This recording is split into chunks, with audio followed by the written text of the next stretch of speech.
Make up mind. Fight.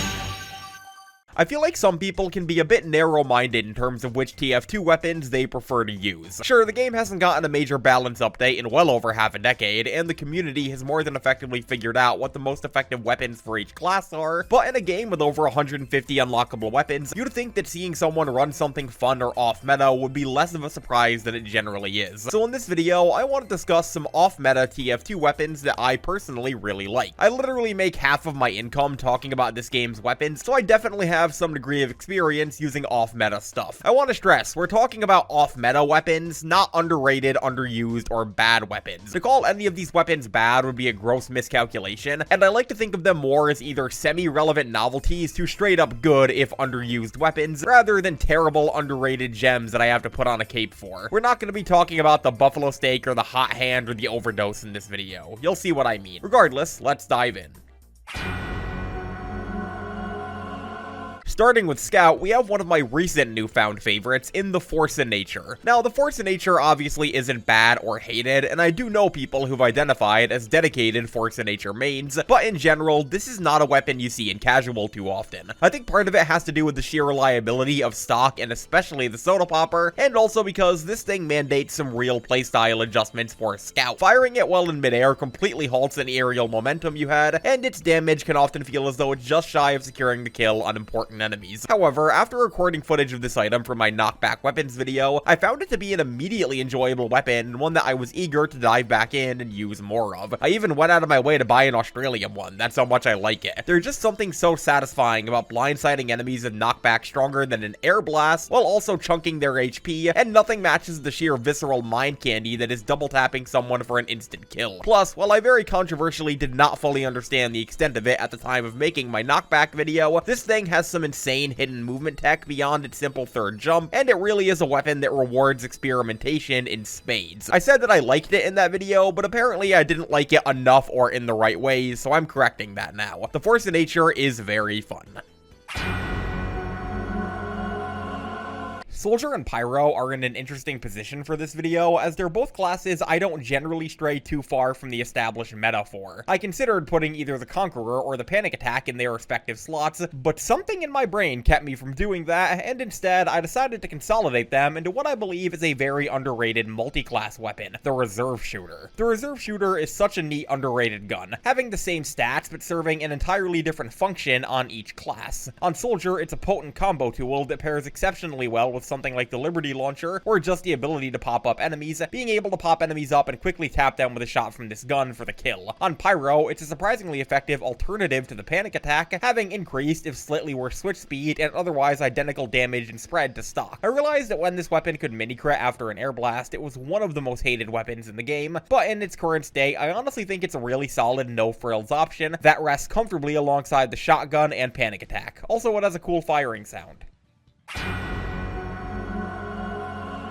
Demo Man is another class where my weapons of choice are usually pretty bog standard. I generally run pure stock Demo Man with the Iron Bomber in place of the grenade launcher, and because of this, we'll have to turn towards Demo Knight for this video's pick. For this subclass, I find the Half-Zatoichi to be my preferred melee. I realize in full that the Eyelander is typically the most preferred Demo Knight weapon, but the fact that the Half-Zatoichi functionally has no downsides on the subclass cannot go understated. Whereas the Eyelander requires getting a few kills to really hit its stride, and loses that momentum in the face of a single hard counter and death, the Half-Zatoichi provides only positives and consistent rewards for kills. Comboed with the Tide Turner, you can effectively ping-pong between enemies, rapidly refilling both your health and charge meter with each one. You can survive some absolutely wacky shit with this thing, and go on rolls and kill streaks that simply shouldn't be possible for a melee-oriented subclass in a shooter game. That was a paraphrased quote from my self-healing weapons video, which I included because it really does get the point across. Regardless, whereas the Half-Zatoichi isn't exactly the most underrated weapon, I'm genuinely surprised that it's not more often considered as a serious contender for Demo Knight specifically. Once again, it functionally has no downsides. Keep that in mind.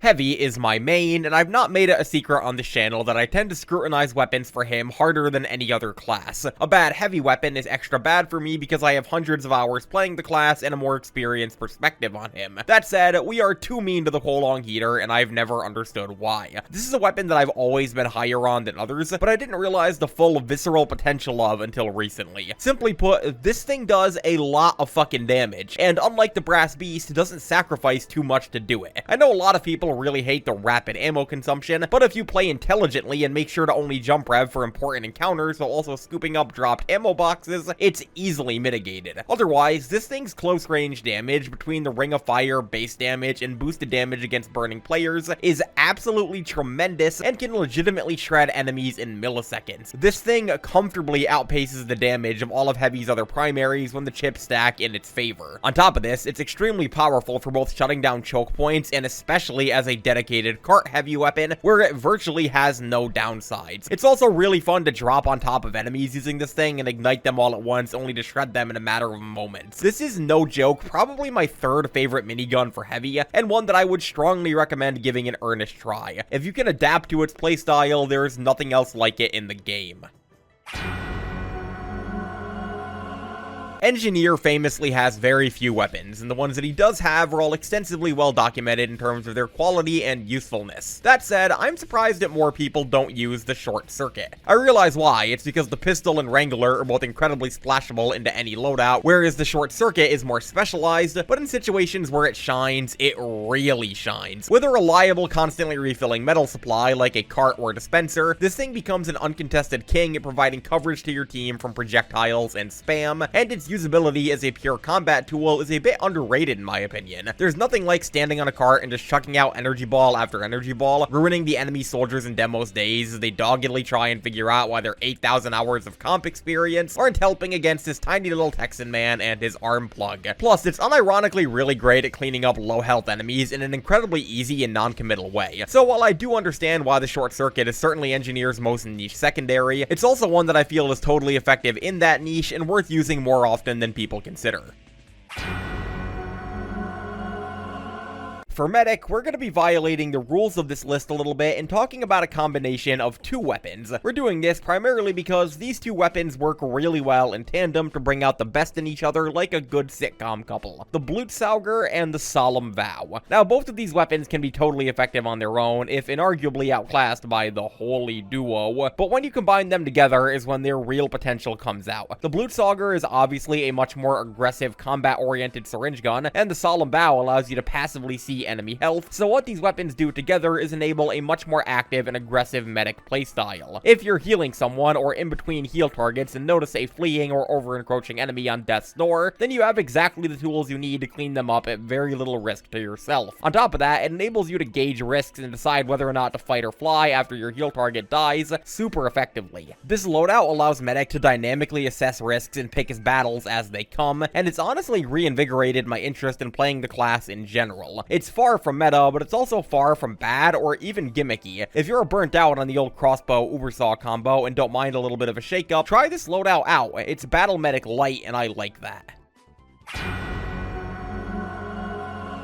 Sniper as a class, I've openly referred to being bad at in previous videos, and if you've seen my beginner trap weapons video, which statistically speaking most of the people watching this probably have, then you probably already know where I'm going with this. I'm a filthy Sydney Sleeper apologist. This is a weapon I'm deeply conflicted on, as on one hand, it's incredibly fun and BM in a way that doesn't feel cheap or unfair, yet on the other hand, I know whenever I'm using it that I'd be helping my team more if I were just using another rifle and getting headshots. That said, sometimes you just want to pee on people, and the Sydney Sleeper enables you to do that at a very safe and consistent rate. I absolutely love one-shotting light classes and medics with this thing, and applying a potent 35% extra damage debuff to any tankier enemy from any range is an incredibly powerful sleeper stat in my opinion. While it is true that just headshotting them with another rifle would be inarguably more effective, I'm bad and can't always do that, and consarn it, sometimes I just want to hit people with the P-gun. I like the stupid fucking piss rifle, okay? Regardless, while I know it's far from meta and probably among Sniper's worst primaries, I can't deny that the Sydney Sleeper is close to being my number one.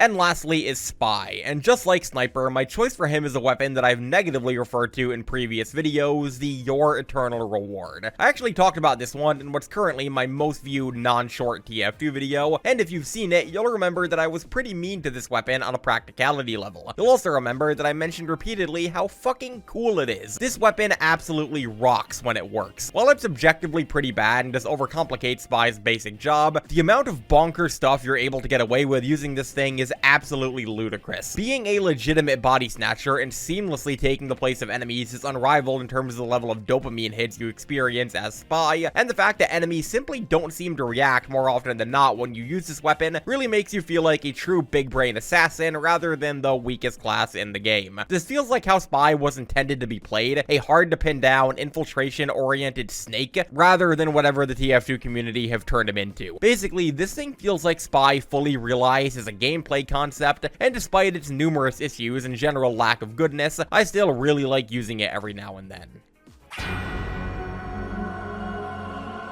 And there we have it, some non-meta TF2 weapons that I personally enjoy. Again, I realize that some of these weapons are pretty popular and aren't exactly the most non-meta choices, but I hope you enjoyed regardless. This is just intended to be a little filler video as I work on my next major project, so I hope you enjoyed, hope you have a fantastic day before, during, and after watching, and I'll catch you all later. Cheers!